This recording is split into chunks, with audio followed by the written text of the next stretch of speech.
On July 29, 2020, a Louisiana cop pulled over a vehicle speeding on the highway. It started just the same as any other traffic stop, but a search of the vehicle uncovered something horrifying. Sarge, there's a dead body in the trunk. Not only was Mitchell going almost 20 miles an hour over the speed limit, but he didn't even have a driver's license. Do you have your driver's license? No, sir. Do you have a driver's license? No, sir.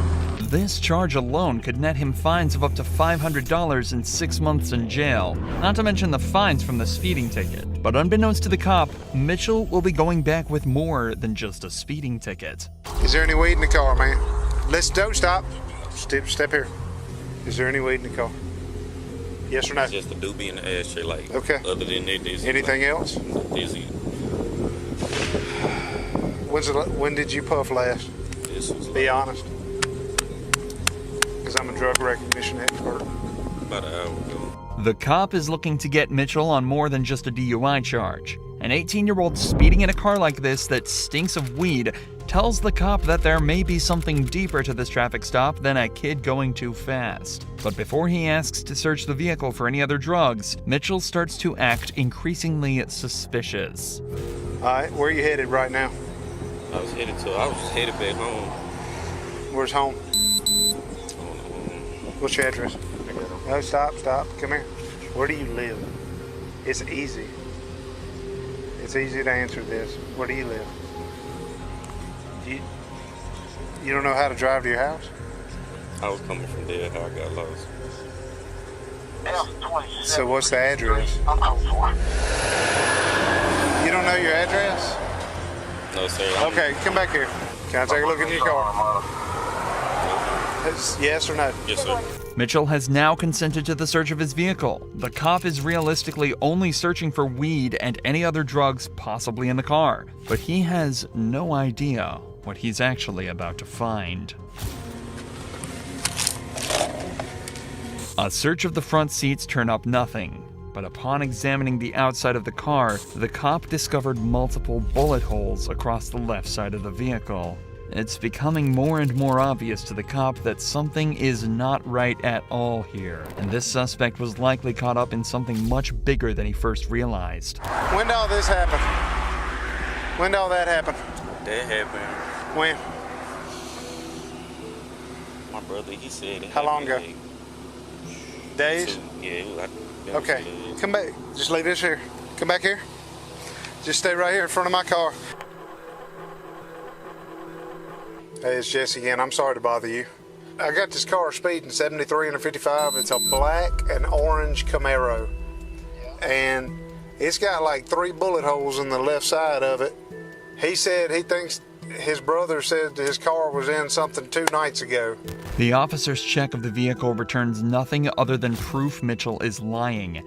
His address comes back as somewhere completely different to where he's saying, and the car is registered to someone with a completely different surname. Now, he says he lives in Winsboro, but he's got a Richwood address, and the car comes back out of Monroe, and he's got this, he's got a GPS thing put in, but he don't even know the address, so he's lying about a bunch of junk. Where do you live? Be honest to me. Monroe? Yes. Richwood? Yes. You don't live in Winsboro? No, sir. Why would you try to bluff me on that?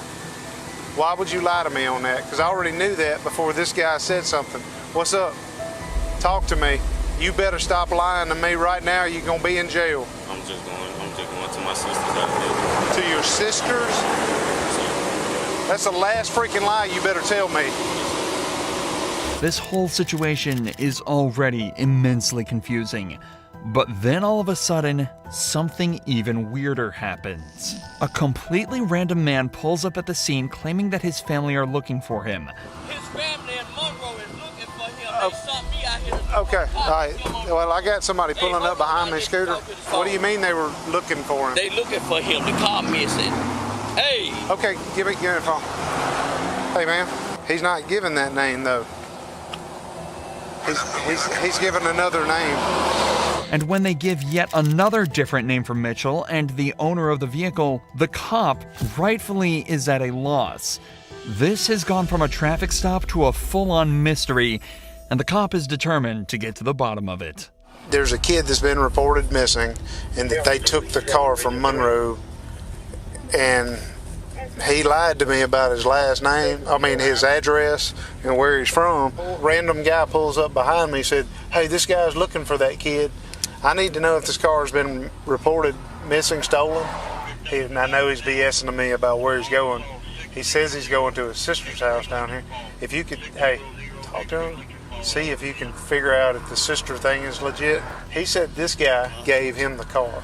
He's got the GPS on his phone on the back lid. He said that's where he's going, and I knew he was lying then.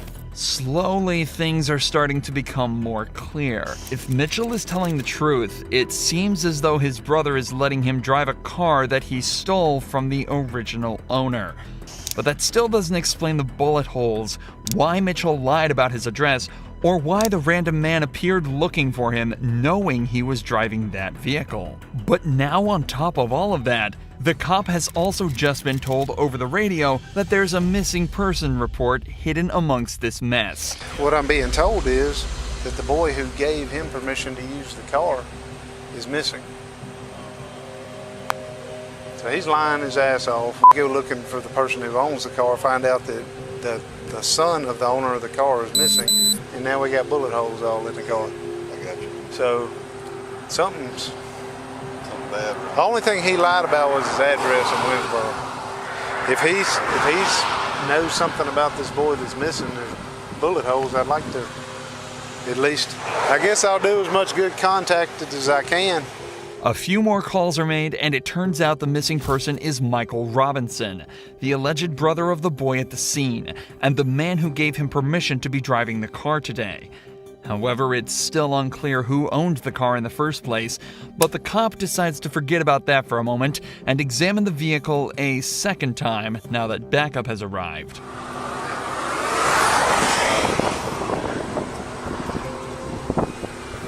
Like, this looks close. Like bam, bam, bam, bam. Yeah. And the boy, see?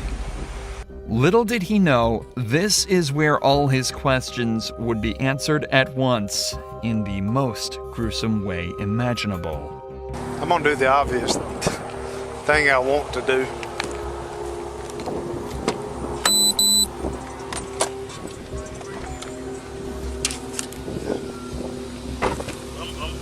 Hey.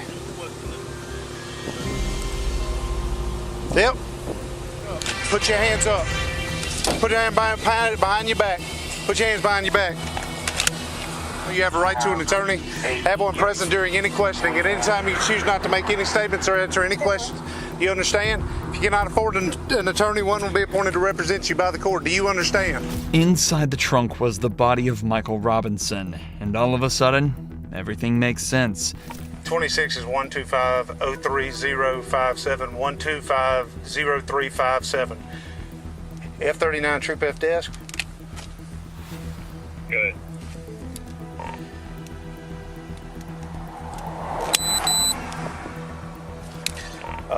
Need a supervisor out here.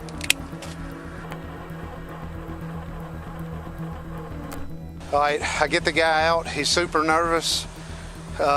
He lies to me about his address. He's got no driver's license. He says he's going to his house in Winsboro.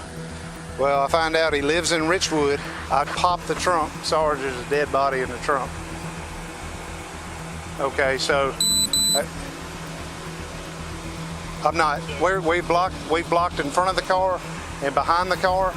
We've shut the trunk. I have Franklin Parish Sheriff's Office with me. We're at 82. Okay, we're done. It turns out Michael Robinson wasn't related to Mitchell at all. Instead, he was merely an unintentional casualty of an armed robbery Mitchell was part of earlier. Who is that? Who is that? That's him. Who is who? That's Mike. That's Mike. How did Mike get there? Tell me. It wasn't me, man. It was. Okay. I just hit it, bro. I did. You just hit him? I did. In the mayhem of the robbery, Mitchell shot Robinson multiple times with a handgun before loading him into his trunk and driving him away to Winsboro to dump the body. But of course, before he could make it, he was pulled over by the officer for speeding. Michael Mitchell is being charged for the armed robbery and the second-degree murder of Michael Robinson. Mitchell is currently awaiting his trial, but is expected to be sentenced to life behind bars.